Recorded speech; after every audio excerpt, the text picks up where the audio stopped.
Telepathy होती है। गुरु कितने ही दूर हो, उसका गुर हमारे अंदर आता ही रहेगा। इसलिए मैं आपसे कहना चाहता हूँ, दर्शन कीजिए साधु का दिन में कई एक बार। दर्शन कीजिए साधु का दिन में कई एक बार, आशा जो सुका मेह ज्यों बहुत करे उपकार।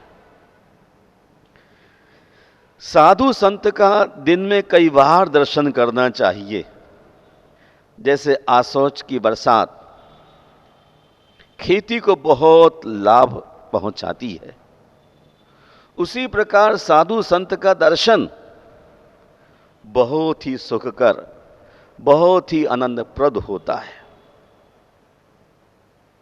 इस कलयुग में कहते हैं, गुरु बिन पंथ न पावे कोई।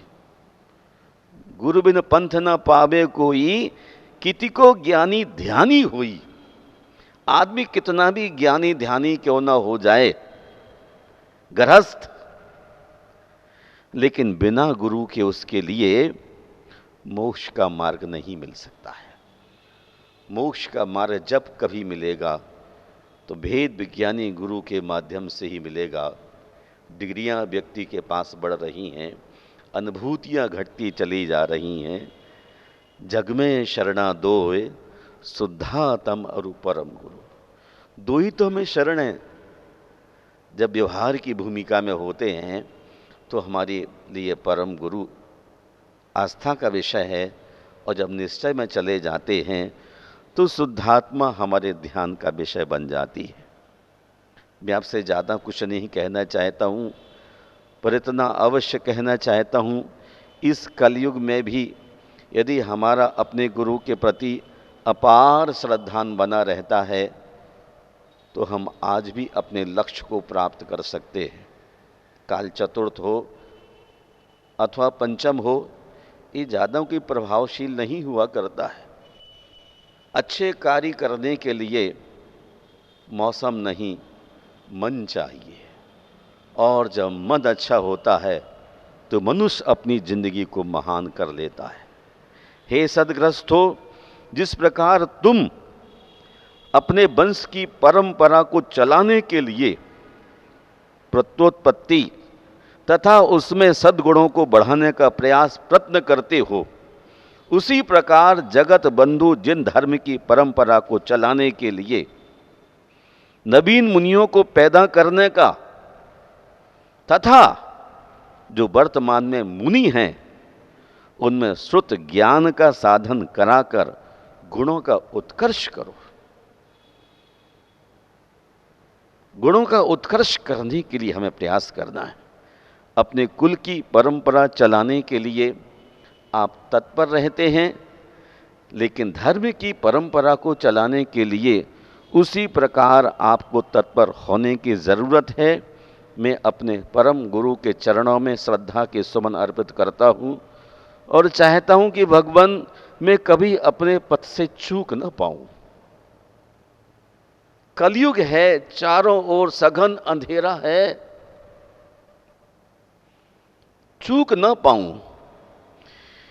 इतनी शक्ति हमें देना गुरुवर, मन का विश्वास कमजोर होना। इतनी शक्ति हमें देना गुरुवर, मन का विश्वास कमजोर होना। हम चले नेक रास्ते पे हमसे भूल कर भी कोई भूल होना। इतनी शक्ति हमें देना गुरुवर, मन का विश्वास कमजोर होना। हर तरफ जुल्म है वे वसी है, सहमा सहमा सारे आदमी है। पाप का बोझ बढ़ता ही जाए, जाने कैसे ये धरती थमी है। बोझ ममता का तूए उठा ले, तेरी रचना का यूं अंत होना। हम चले नेक रास्ते में हमसे भूल कर भी कोई भूल हो ना। इतनी शक्ति हमें देना गुरुवर, मन का विश्वास कमजोर हो ना। हम चले नेक रास्ते में हमसे भूल कर भी कोई भूल हो ना। दूर अज्ञान के हो अंधेरे, तो हमें ज्ञान की रोशनी दे। हर बुराई से बचते रहे हम, जितनी भी दे भली जिंदगी दे। वैर होना किसी का किसी से, भावना मन में बदले की होना। हम चले नेक रास्ते में हमसे भूल कर भी कोई भूल हो ना। इतनी शक्ति हमें देना गुरुवर, मन का विश्वास कमजोर हो ना। हे गुरुवर, जैसे आप प्रथम श्रेणी में गुरुत्व को प्रदर्शित कर रहे हैं, वैसा ही मेरे भीतर भी साहस उमड़ जाए, क्योंकि गुरु मकरंद की मानिध होता है, जो हर प्राणी के मन, प्राण एवं नासिका को सुरभित करता है। उनका जीवन सूर्य और चांद की तरह निस्वार्थ होता है। जैसे सूर्य चांद बिना अपेक्षा के, बिना भेदभाव के सभी को अपना प्रकाश और जोशना सहज भाव से लौटाते हैं, वैसे ही जिनका घट छोटे बड़े, गरीब अमीर, कोठी झोपड़ी आदि के भेदभाव से रीता होता है, वह इस गुरुतर भार बहन के सर्वोत्तम पात्र हो सकते हैं। सही अर्थों में गुरु वही होता है जो स्वयं पर प्रथम अनुशासन करता है, प्रतिरोधात्मक शक्ति का विकास करता है एवं आत्मविश्वास का स्वामी होता है। जो गुरु अपने शिष्यों को जीवन निर्माण के सूत्र नहीं दे सकते, उनकी गुरुता के आगे प्रश्न चिन्ह उपस्थित हो जाता है। गुरु के सानिध्य में मिलने वाला पाथेय अनुपम होता है। गुरु जैसा गुरुत्व जन्मता नहीं, गुण विकास से सहज होता है। आइए हम आप सभी अपने गुरु के चरणों की वंदना करते हैं। वो चाहते हैं गुरु जैसा गौरव हमें भी मिले। ओम नमः सिद्धेभ्यः, ओम नमः सिद्धेभ्यः, ओम नमः सिद्धेभ्यः। महामोहातंक प्रशमन पराकस्मिक विषक, निरापेक्षो बंधुर विदित महिमा मंगलकरः। शरण्यः साधूनां भवभयभृतामोत्तम गुणो, महावीर स्वामी नयनोपथगामी भवतु मे।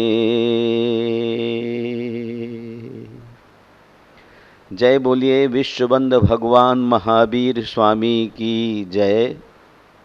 गुरुवर आचार्य श्री विद्यासागर जी मुनि महाराज की जय।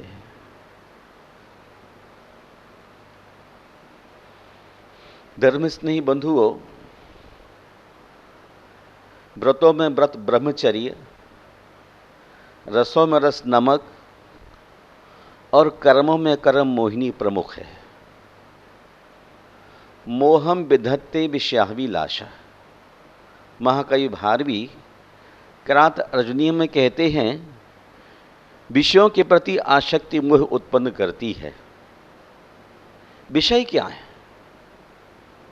5 इंद्रियों के विषय हमारी आँखों के समक्ष या दूर दूर तक जो पसरे हुए हैं, तमाम 3 लोक, वो सब हमारी 5 इंद्रियों का विषय है। 5 इंद्रियां जिन्होंने अपनी नियंत्रित कर ली, उनका मन उन विषयों की ओर आकर्षित नहीं होता है। विषयों की ओर आकर्षित होने में मूलतः हमारा भीतर का मन होता है। एक बार बाणभट्ट जी के करीब बैठकर कादंबरी का अध्ययन कर रहा था। उन्होंने अपने मन की बात कही, विषय रूपी विष के भोग से उत्पन्न मोह ऐसा विषम होता है कि वह जड़ी बूटी और मंत्रों से नहीं उतरता। इतना गहरा मोह अनेक तरह की जड़ी बूटियां लाइए। लक्ष्मण को शक्ति लगी और हनुमान संजीवनी बट्टी लेकर के आ गए। लक्ष्मण तो ठीक हो गया, लेकिन मोही प्राणी का गहल निद्रा दूर नहीं हो पाती है। विचार करता हूं, मोही ने इस धरती पर एक छत्र राज कर लिया है। जहां देखो वहीं मोह, छोटी छोटी चीज़ों को लेकर के दंगे फसाद युद्ध जो हो जाते हैं, वो इसी बात के प्रतीक हैं कि वस्तुओं के प्रति इस जीव का गहरा आकर्षण है। गोस्वामी तुलसीदास रामचरितमानस में कहते हैं, तभी मोह सकल व्याधिन कर मूला, तिनते पुनि उपजहि बहुसूला। ये मोह सारी बीमारियों के प्रथम बीमारी है।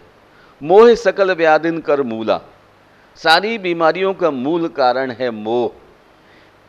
तिनते पुनि उपजहि बहुसूला, और इससे एक के बाद दो के बाद 3, 4, 5 उपजते रहते। आप जानते हैं कि माली उद्यान में जैसे जैसे पौधों की कलम करता है, वैसे वैसे वैसे और बढ़ते चले जाते हैं। उसी प्रकार संसारी प्राणी को गोस्वामी तुलसीदास ने कहा कि मोह सकल व्याधिन कर मूला। जैसे जैसे आप रिलेशन अपने डेवलप करते रहते हैं संसार में, वैसे वैसे आप फंसते चले जाते हैं। देखो, रेशम का कीड़ा अपनी मौत आप भरता है।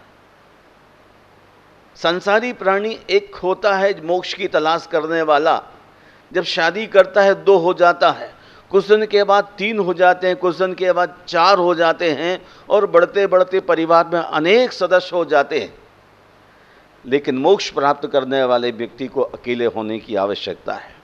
संसार बसाने का कारण है आपने तरह तरह की व्याधियों को आमंत्रण दिया है, और जो मोह के कारण से व्याधियों को आमंत्रण देता है, वह व्यक्ति संसार से कहीं मुक्त नहीं हो सकता है। श्रमण संस्कृति के सम्राट आचार्य पूज्यपाद स्वामी ने सर्वार्थ सिद्धि में लिखा है, दर्शन मोह से तत्वार्थ अश्रद्धानम। दर्शन मोहिनी कर्म के उदय में तत्वों का प्रापर ठीक ठीक तरह से श्रद्धा नहीं होता है। वह प्रत्येक वस्तु के लिए गलत तरह से ग्रहण करता है। विपरीत अनिवेश होने के कारण उसके हृदय में वो चीज बैठ नहीं पाती है, जिसके माध्यम से मोक्ष मार्ग प्रशस्त होता है। दर्शन मोहिनी कर्म का उदय तत्वार्थ के श्रद्धान में सबसे बड़ा स्पीड ब्रेकर है। इसको कैसे कम किया जाए, इसे कैसे हटाया जाए? इसको हटाने के लिए हमें दूसरी व्यक्ति की ज़िंदगी में स्मूथ होने का रास्ता खोलना चाहिए। हम दूसरे व्यक्तियों को भी मोक्ष मार्ग से जुदा करने की कोशिश करते हैं। 2 स्टूडेंट हैं, दोनों ही फेल हो जाएं, उनकी पार्टी हो जाएगी, और एक स्टूडेंट पास हो जाए, उससे कोई पूछने वाला नहीं है। दर्शन मोहिनी कर्म के उदय में ऐसा ही होता है गलत आदमियों की बड़ी भारी पार्टी बन जाती है और मोक्ष मार्ग पर चलने वाले आदमी सच्चे निर्ग्रंथ वीतराग भगवान को, 18 दोष रहित वीतराग भगवान को और निर्ग्रंथ गुरु को समझ पाने में कठिनाई महसूस करते हैं। यही तो श्रद्धान प्रापर नहीं है और इसी श्रद्धा न होने के कारण से ये संसार में भटकते रहते हैं। दूसरा कारण दिया है आचार्य महाराज ने, चारित्र मोहस असंयमा।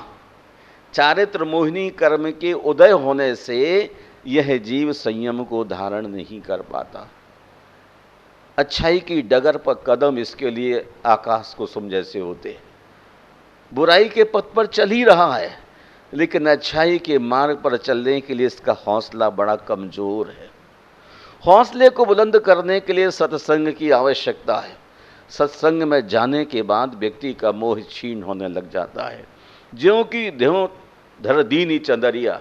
कबीर कितनी कमाल की बात कह गए कि भाई सत्संग में जाने के बाद आत्मा का जैसा वैभव है वैसा वैभव आपको संतों के पास देखने मिलता है।